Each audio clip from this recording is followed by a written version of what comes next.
Abra agora o santo livro em 1 de Reis, 18. Primeiro livro dos Reis, capítulo 19. Diz assim o verso 1: Acabe fez saber a Jezabel tudo quanto Elias havia feito, e como matara todos os profetas à espada. Então Jezabel mandou mensageiro a Elias a dizer-lhe: faça-me os deuses como lhe aprouver, se amanhã a estas horas não fizer eu a tua vida como fizeste a cada um deles. Verso 3. Temendo, pois, Elias levantou-se para salvar sua vida. Se foi, chegou a Berseba, que pertence a Judá, e ali deixou o seu moço. Verso 4. Ele mesmo, porém, se foi ao deserto a caminho de um dia, e veio, se assentou debaixo de um zimbro, e pediu para si a morte, e disse: basta, toma agora, ó Senhor, a minha alma, pois não sou melhor que meus pais. Deitou-se e dormiu debaixo do zimbro. Até aí. Deixa aberto aí, não feche, fecha apenas os olhos, vamos orar mais uma vez.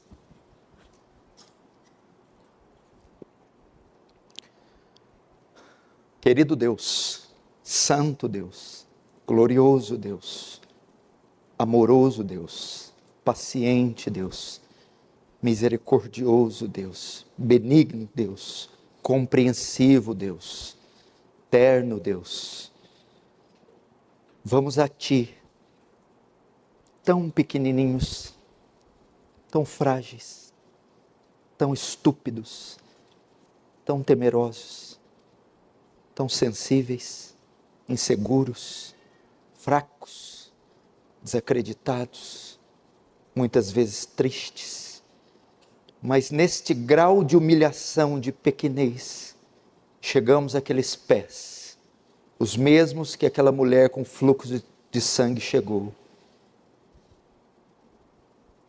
para pedir e pensar: se eu tão somente tocar na orla das suas vestes, oh Deus, ajuda-nos, ampara-nos. Sem Ti nada somos, nada podemos. Sem Ti, Senhor, não existimos, não nos movemos. Despeja a Tua graça aqui, porque Tu se compadece do aflito e do oprimido. Tu estende o caído e o abatido, fortalece o fraco e renova as forças daquele que não tem nenhum vigor. Que hoje seja dia de renovo, transformação, consolo. Que Teu reino avance, o Senhor receba glória para si e nos conforme a imagem do Seu Filho. Amém. Irmãos, preste atenção nessa mensagem pastoral que vai falar muito ao seu coração. Toda palavra pregada em um púlpito por um pastor cheio do Espírito Santo, que interpreta com fidelidade o texto, é Deus falando ao seu povo, à sua comunidade, à sua congregação. O escritor aos Hebreus diz: quando ouvides a voz de Deus, não endureçais o vosso coração. Tenha-na como palavra de Deus para as nossas vidas. O tema da minha mensagem é: por que minha fé fracassou? Por que minha fé fracassou?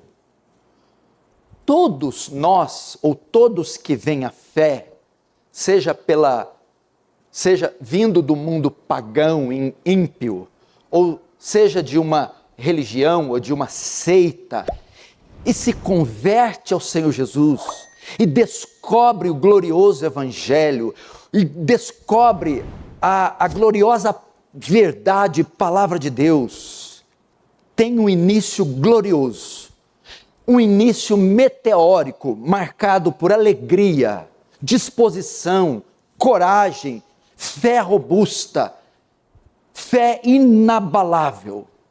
É assim que é marcado a entrada de qualquer indivíduo à fé. E nós temos aqueles primeiros anos que são anos encantados, e alguns teólogos antigos chamam de período de lua de mel. Estamos em lua de mel com o Cordeiro, que também é popularmente chamado o primeiro amor. Aquela disposição não só de servi-lo com atos, a disposição exterior, como a disposição interior, coração cheio de júbilo, gozo e alegria. Entretanto, invariavelmente, esse tempo passa. E como é ruim quando ele passa.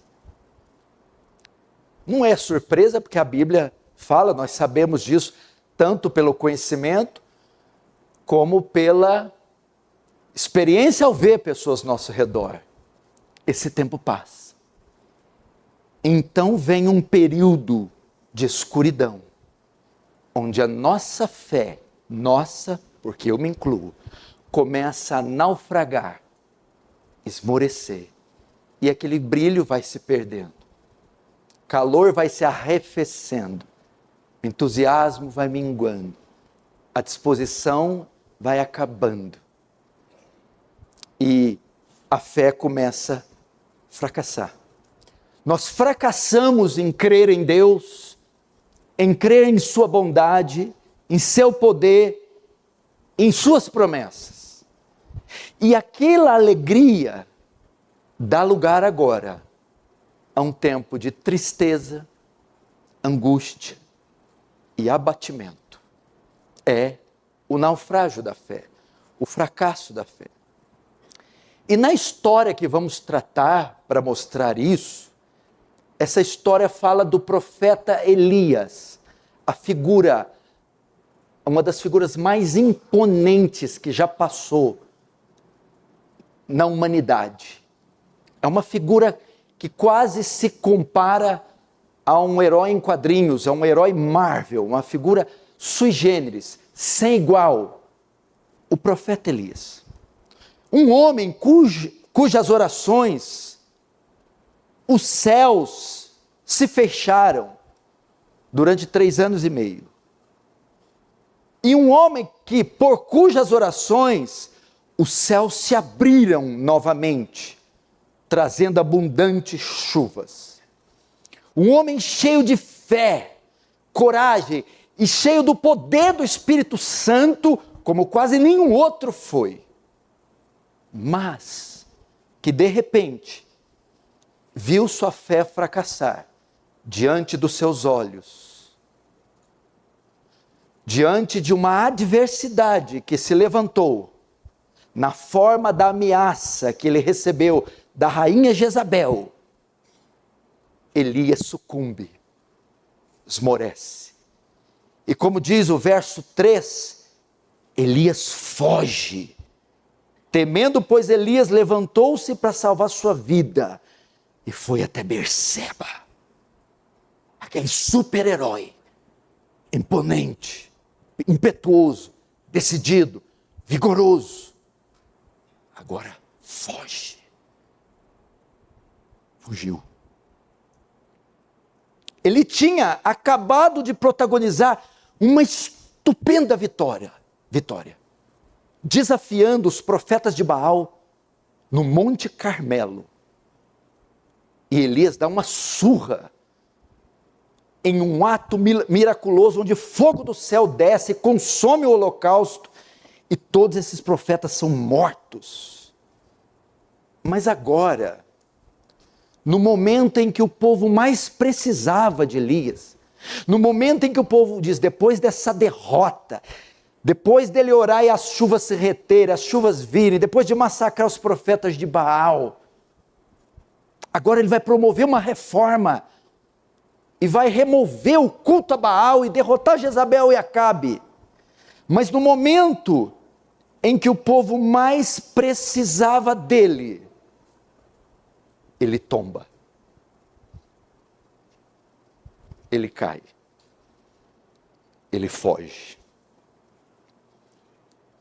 Elias não recebeu nenhuma ordem ou direção do Senhor para sair daquele local. Deus não mandou ele sair, ele não recebeu uma palavra, nenhuma direção para sair de lá. A ordem, pelo contrário, era para ir até Jezreel e ali permanecer. Veja, capítulo 18, verso 46. A mão do Senhor veio sobre Elias, o qual cingiu os lombos e correu adiante de Acabe e até a entrada de Jezreel. A ordem foi para ele ir e a ordem foi para ele permanecer. Ele não recebeu nenhuma ordem, nenhuma palavra, nem autorização para deixar aquele local e para fugir.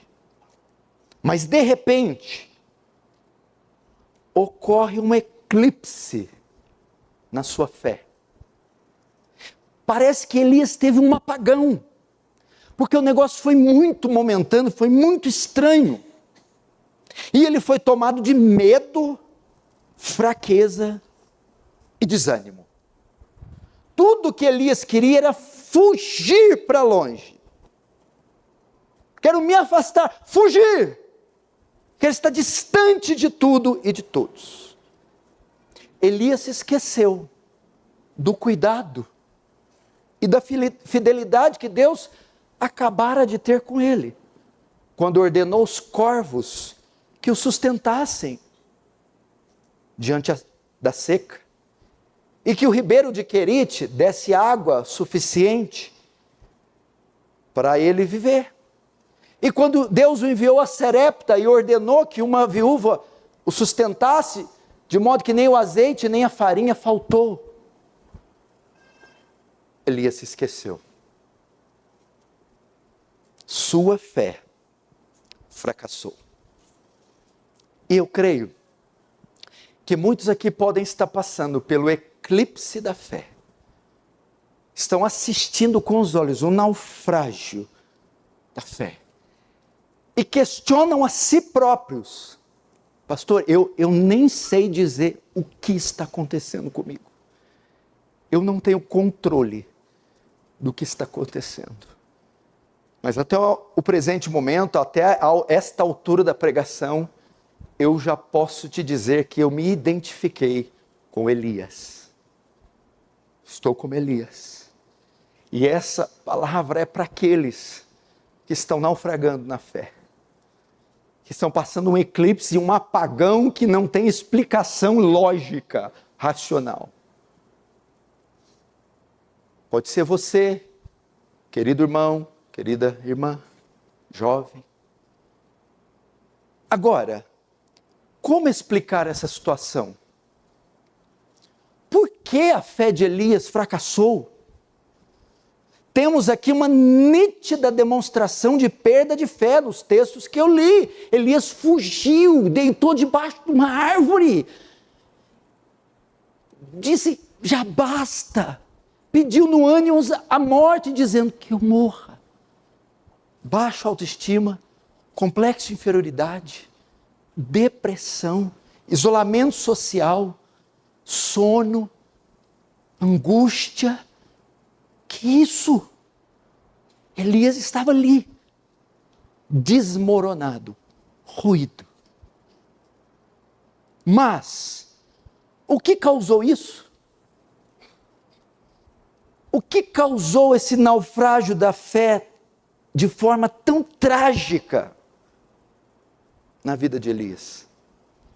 Para sabermos a resposta, temos que avaliar ou analisar toda a história de Elias com cuidado. Porque ao fazermos assim, obteremos a resposta, não só do porquê a fé de Elias naufragou, mas porque a nossa naufraga ou naufragou. Preste atenção. Na maioria dos casos bíblicos, dos santos bíblicos, as quedas e derrotas deles, você as percebe no contexto anterior. Quando você olha para a queda, é só se avaliar o contexto anterior à queda, os versículos anteriores, a história anterior. Porque aí você vê que o indivíduo já dá sinais, indícios da sua queda. Por exemplo, Davi, antes de cair, já deu indícios. Ele cai com Batseba, mata Urias, aquela coisa horrorosa. Mas versículos anteriores, você tem indícios. Ele acorda tarde, ele não vai para a guerra, ele cobiça uma mulher. Você vê ali, a queda já estava prevista. Mas no caso de Elias, quando você olha para trás, você não vê indício nenhum. Os versículos anteriores não dão nenhuma prova que a fé dele estava abalada. Aliás, pelo contrário, os versículos anteriores mostram que Elias estava muito bem. Não há nenhum indício de fraqueza com Elias. Então, como descobrirmos a causa do seu fracasso? Temos que procurar, não no seu passado, contexto anterior, mas no seu futuro, contexto posterior. Deus vem até Elias, após a queda, Deus vem ao fracassado e abatido Elias. E Deus lhe faz uma pergunta, debaixo do zimbro, ali, em plena derrota. E na resposta de Elias, nós temos a resposta do porquê sua fé fracassou. Veja comigo, 1 Reis 19, verso 9. Ali entrou numa caverna, onde passou a noite. E eis que lhe veio a palavra do Senhor e lhe disse: que fazes aqui, Elias? E ele respondeu: tenho sido zeloso pelo Senhor, Deus dos exércitos, porque os filhos de Israel deixaram a tua aliança, derribaram os teus altares e mataram os teus profetas à espada. E eu fiquei só e procuram tirar-me a vida. Nessa resposta, temos a resposta do fracasso da fé de Elias, da queda de Elias. E nessa resposta, temos a resposta, porque você fracassou ou está fracassando, tombou ou está tombando. O primeiro ponto aqui que nós aprendemos, e o primeiro princípio, veja só, na resposta do 9, na resposta do 10, primeiro ponto, é que a queda exterior é antecipada pela queda interior. A queda exterior, a ruína, fugir, ficar debaixo da árvore, pedir a morte, é o aspecto exterior da queda de Elias. Ela é antecipada pela queda interior. O fracasso exterior, a fuga de Elias, foi por consequência do seu coração. Elias está desabafando com Deus, está revelando o seu coração. Até aqui, ninguém sabia de nada. Até aqui, Elias estava perfeito e completo. Mas, aqui ele revela que o seu coração estava inflamado, estava fervilhando.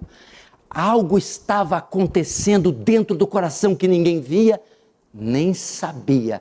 Que só depois refletiu no exterior, com a fuga, com a depressão, com a tristeza. Queridos irmãos, o problema sempre começa no coração. O fracasso, o naufrágio da fé, sempre começa no interior, no coração. Preste muita atenção.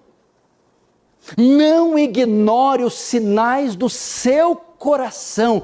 Não ignore as mudanças do seu coração. Algo estava acontecendo no interior de Elias. Ele está desabafando. Ele está dizendo quando, por quê e onde. Ele está reclamando. Ele está expondo feridas, amarguras, dúvidas, inseguranças, incertezas. Isso estava tudo alojado no coração de Elias.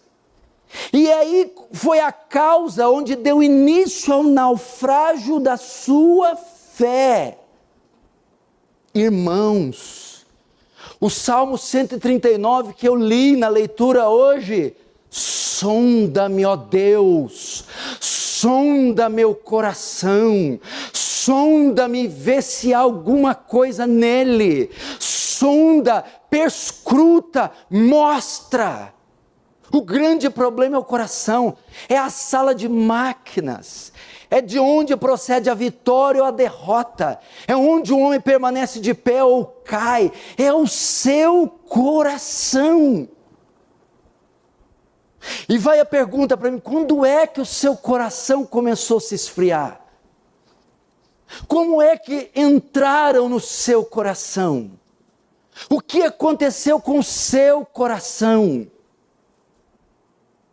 Amargura, ressentimento, falta de perdão, inveja, tristeza excessiva, angústia, traumas, e isso ficou alojado. Você não desabafou, você não pôs para fora, você não compartilhou nem com Deus, nem com o próximo. É o coração, meu irmão. O fracasso da fé começa no coração. E aqui vai 3 conselhos para o coração. 3 conselhos. Primeiro, a Bíblia diz que do coração do homem procede todos os males, os homicídios, os furtos, os adultérios, a mentira, a lascívia, é do coração.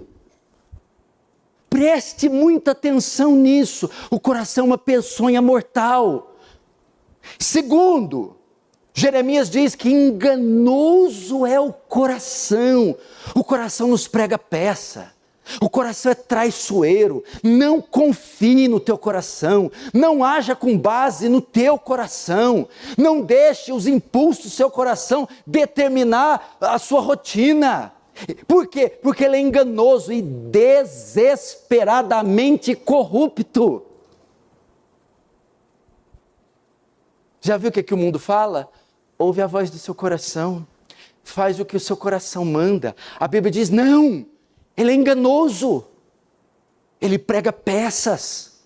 Muitas vezes você consulta o coração, ele está cheio de perversão, ele é maquiavélico. Ele diz, faz assim, não faz assim não, faz assado, pensa assim, viu o que estão fazendo? Ele é perverso, ele é traiçoeiro. O coração de Elias estava enganando Elias, estava fazendo de Elias a vítima.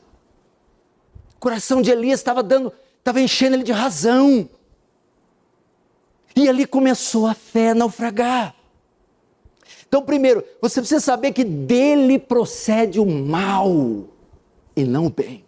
E segundo, ele é desesperadamente corrupto, enganoso. Tem horas que eu falo, eu estou num estado, eu paro o meu carro, meu Deus, mas que é isso? Não tem demônio na terra que se compara a esse coração, Deus. Quem dera o diabo fosse meu maior inimigo. Meu Deus, olha isso aqui. Como é que ele é capaz de sentir isso? Aqueles dias que você está num estado de aspereza, de rudeza, de ressentimento, de carnalidade. Você fala, Senhor, como é que pode um crente ser assim? Coração. E terceiro, se ele é enganoso, se dele procede o mal, vamos ouvir o conselho de Salomão. Provérbios 4:23. Se tiver que guardar algo, guarda o teu coração.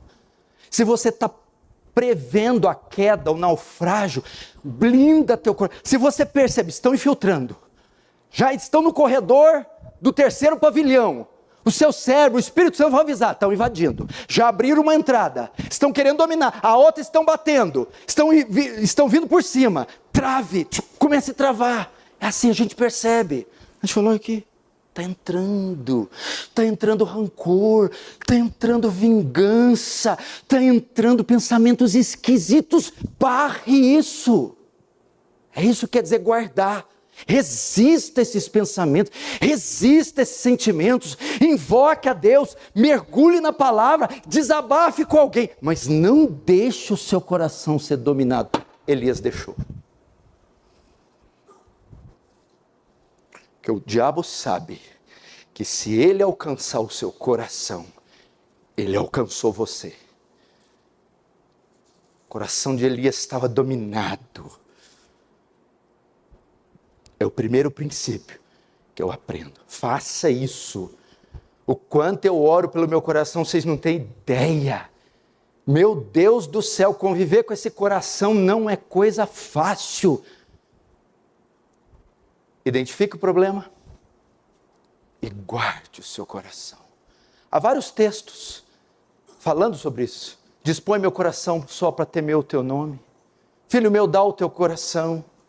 Ore por esses textos, purifica o meu coração, asperge água limpa no meu coração, troca o meu coração.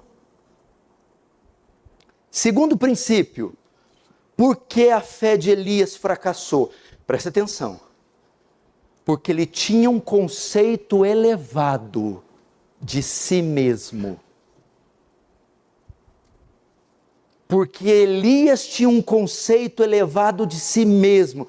Veja de novo o verso 10. Ele diz aqui, tenho sido zeloso pelo Senhor, Deus dos exércitos.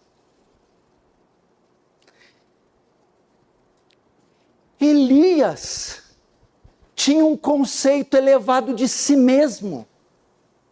Elias estava dizendo, não sei por que isso aconteceu, eu faço tudo certo, eu sou tão zeloso, não falhei em nada nessa tarefa que foi me dada, sou um homem de uma capacidade tais.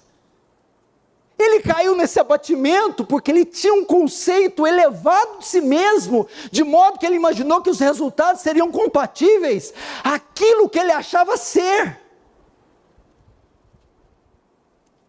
Eu dou sempre o meu melhor. Muita gente naufraga por causa disso. Eu sempre me destaquei por onde eu passei. Eu sempre fui o melhor onde eu estive. Eu sempre faço tudo. Não há como vocês me culparem de nada, ou de coisa alguma. A queda da fé começa quando você se autoexalta. A queda da fé começa quando você pensa que é alguém não sendo nada. Elias, na sua declaração, está revelando porque ele caiu, um conceito elevado. Jeremias diz, não se glorie o sábio na sua sabedoria, nem o forte na sua força, não se glorie o rico na sua riqueza, mas aquele que se gloriar, glorie nisso, em me conhecer. É o que a Bíblia diz. Salmo 84, 4, quem é o homem para que eu me lembre dele? Quem é o homem para que eu me lembre dele? Outro salmo diz que Deus conhece os pensamentos do homem e sabe que são pensamentos vãos. É aquela pessoa que tem um entendimento elevado de si próprio. Talvez as grandes vitórias incharam o ego de Elias. E Elias passou a fazer dele o protagonista e não Deus. Veja só. Terceiro, por que a fé dele fracassou?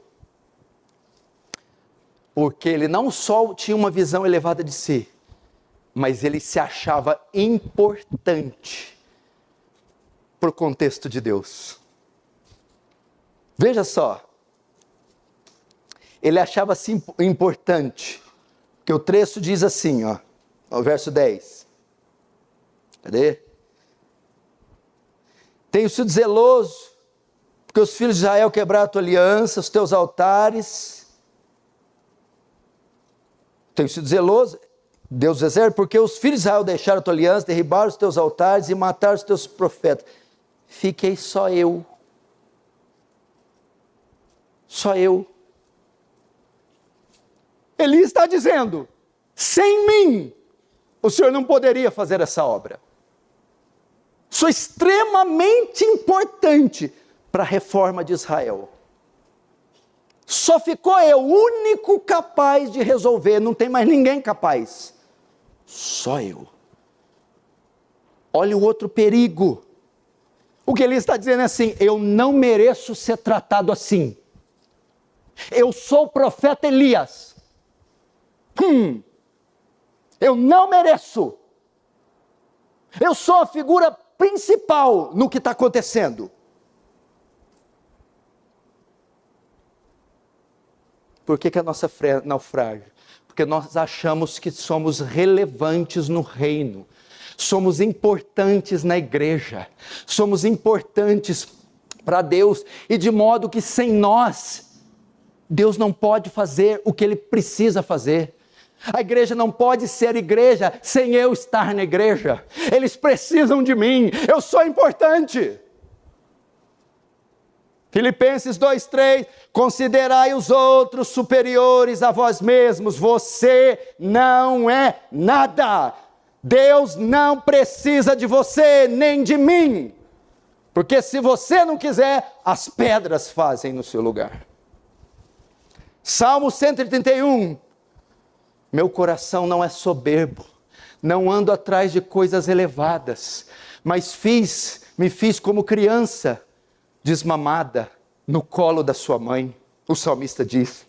Gálatas 6:3, pois se alguém pensa ser alguma coisa, não sendo, engana-se a si mesmo. Era o que Elias estava fazendo. Você vai entender, vai ouvindo que você vai entender onde vai ser o desfecho.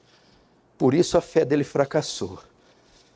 Tinha um conceito elevado de si, e achava que era importante. Como é difícil trabalhar com gente assim, que diz, eu não mereço ser tratado assim. Que diz, onde eu passei eu me destaquei. Eu sou bom. Quarto, por que a sua fé fracassou? Porque ele ficou decepcionado com a falta de resultados. Ele achava que depois de enfrentar, de cerrar os céus e depois trazer chuvas, e de derrotar os profetas de Baal no Carmelo, ele achava que o culto a Baal seria abolido, que Acabe e Jezabel iam se curvar, ia pianinho atrás dele, que ia ser um sucesso total. Mas o que aconteceu? Acabe e Jezabel não se curvaram, o culto não foi abolido, e ela ainda ameaçou ele. Amanhã sua cabeça está na minha mão. E aí o que aconteceu? Quem tem uma visão elevada de si mesmo, e quem se acha mais importante, não suporta fracassar. Se ele tem uma visão elevada de si, e se acha importante, naturalmente ele exigia que os resultados viessem, ao não vê-los, ele se abateu. Ele esperava o sucesso, e saiu tudo errado. Ele foi derrotado, fracassado e humilhado.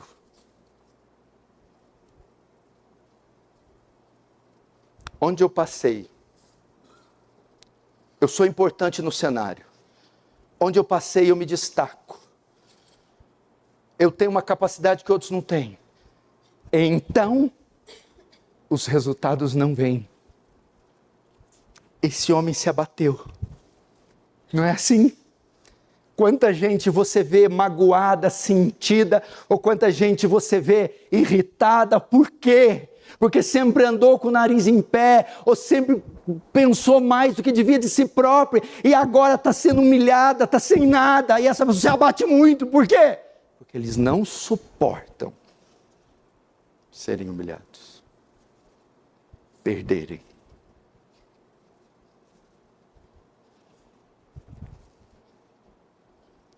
Quinto, agora você vai ver o fechamento. Por que a fé de Elias fracassou?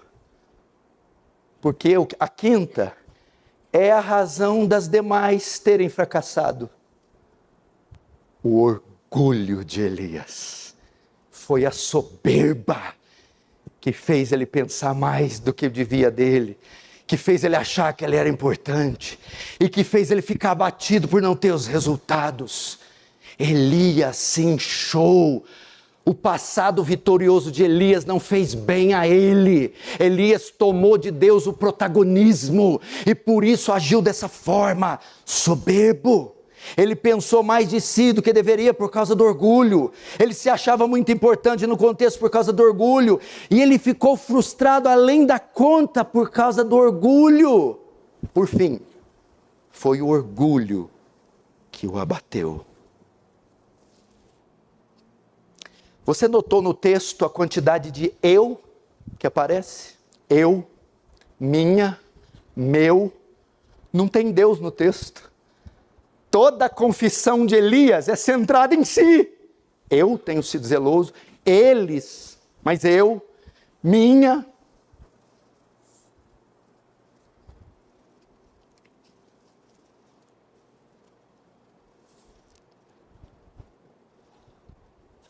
Isso mostrou que o quê? Preste atenção, irmãos. Que após certo tempo, Elias não estava mais confiando em Deus, mas na sua performance, na força do seu braço. E por isso fracassou nos resultados, e por isso a sua fé se abateu. É isso que acontece conosco, aqueles primeiros anos. Nós somos movidos por uma confiança e dependência estarrecedora em Deus. E essa nos confere muitos resultados e vitórias e sucesso. Só que isso é uma linha tênue que pode dar lugar ao orgulho que faz de nós os protagonistas. Então deixamos de confiar em Deus e achamos: sou eu, é minha capacidade, são meus dons, são meus talentos. E de repente esse herói Marvel, com um cinturão cheio de vitórias, se vê agora com medo, igual um cachorrinho de uma mulher, vê que todo o seu plano fracassou e falhou, e ele está profundamente abatido.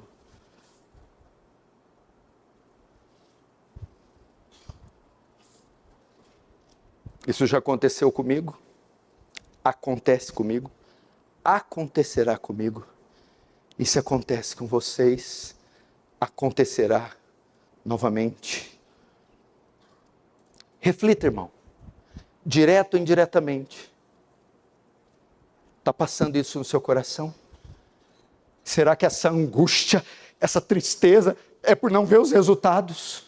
É por eles serem totalmente contrários àquilo que você esperou? É porque está dando tudo errado? Mas o abatimento não vem necessariamente só por causa do fracasso, mas por causa do orgulho que você nutriu e confiou tudo isso à sua mão. Aí cumpriu-se o quê? Deus dá sua graça aos humildes, mas resiste ao soberbo. Deus se afastou de Elias por causa da sua soberba. E Elias então tombou. Note que nem sempre nosso eclipse vem sendo nós as vítimas. Vem porque o inimigo está nos oprimindo. Vem porque nós mesmos cavamos a cova. Nós mesmos construímos o caminho do eclipse e do naufrágio da fé. Não faça isso, meu irmão. Eu te imploro hoje, isso é o motivo do fracasso. Não faça isso. Não deixe de confiar em Deus, meu irmão. Não olhe para você, meu irmão. Agora, como sair dessa situação? Como vencê-la? Porque ele está ali agora. Ele está ali no cume, no ápice, no zênite do seu fracasso. Está a quilômetros de onde está, debaixo de uma árvore, totalmente falido, totalmente desesperado. Como fazer? Bom, você pode descobrir o problema de Elias. Nós tivemos que ir para o futuro, para frente. Para descobrir a solução, nós vamos voltar para trás. Ela não se encontra na frente, ela se encontra atrás. Abre comigo o capítulo 17.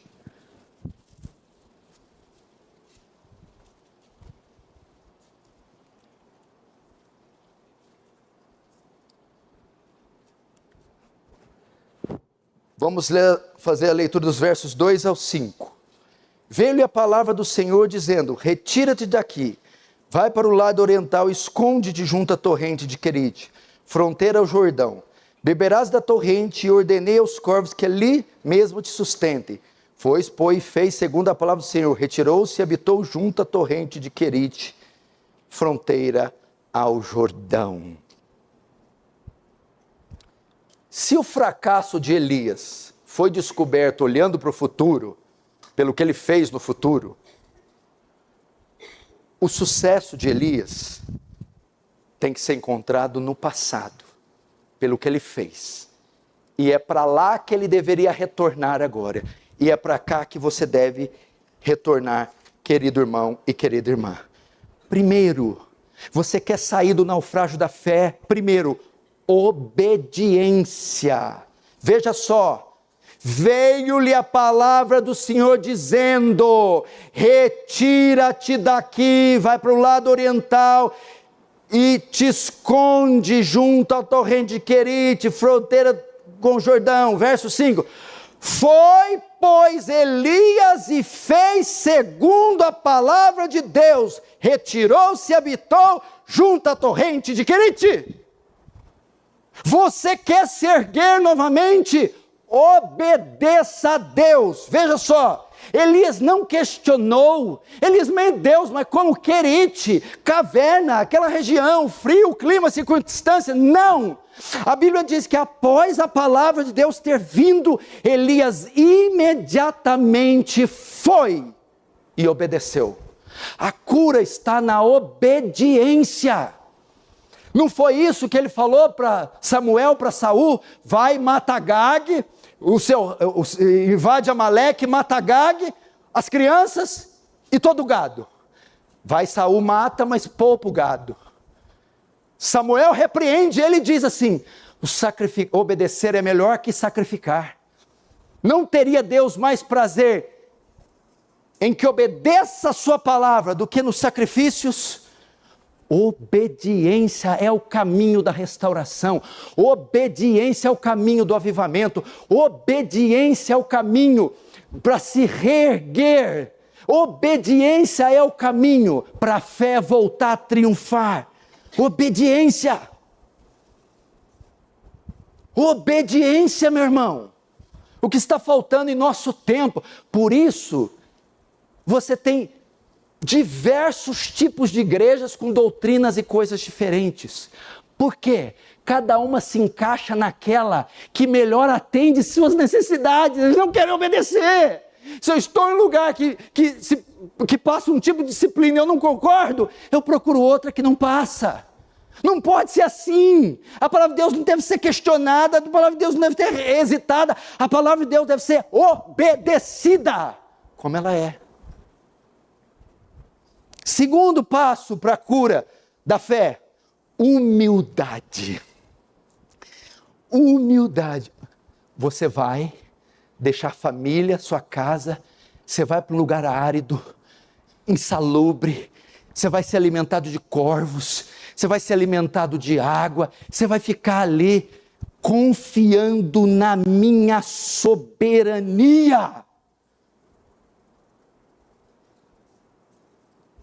O que Deus estava ensinando para Elias aqui? Você vai para a torrente, você só vai viver porque eu dou a água e eu darei aos corvos a comida. Aqui Elias está aprendendo o quê? A causa sou eu, Elias, e não é você. Elias então obedece e humildemente se sujeita ao controle e o governo de Deus, em humildade. Você quer restaurar sua fé? Faça o contrário que Elias fez. Se a soberba foi a causa da queda, se humilha. Se humilha e diz: Senhor, és tu e não eu.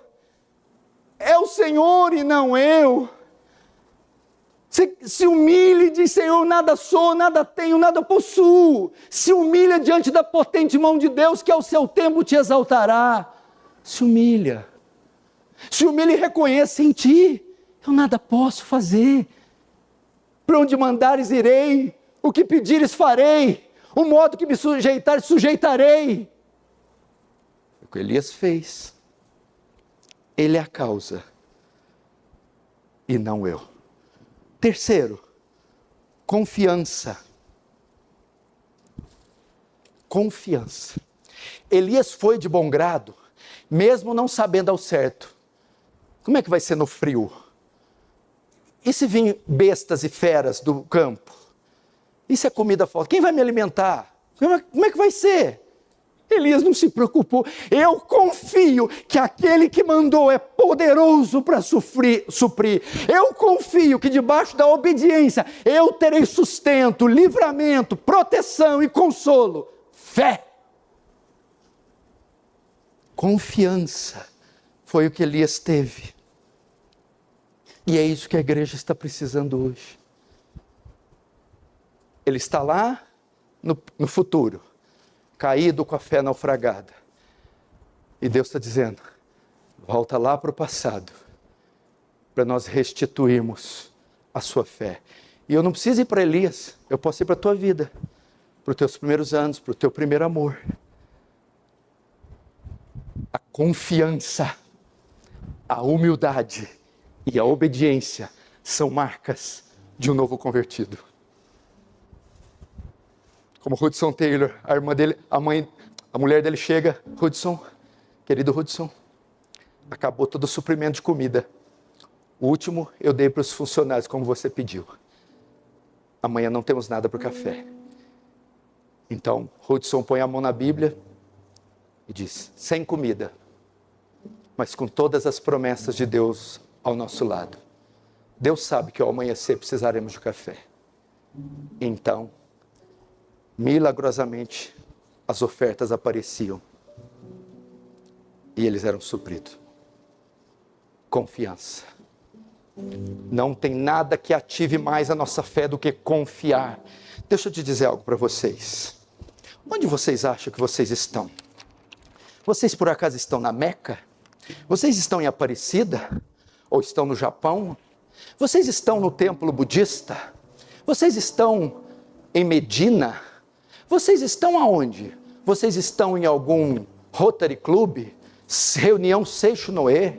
Vocês são o povo de Deus, vocês estão na igreja de Deus. Meu irmão, a Bíblia diz que aquele que começou boa obra é fiel para completá-la. Nada vai impedir vocês de triunfarem. O Senhor não falhará com vocês, é impossível que Ele falhe.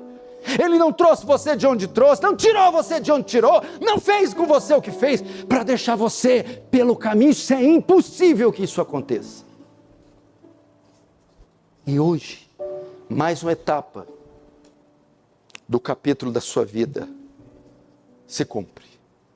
Aqueles cuja fé naufragaram, o Senhor chamou hoje para restaurar.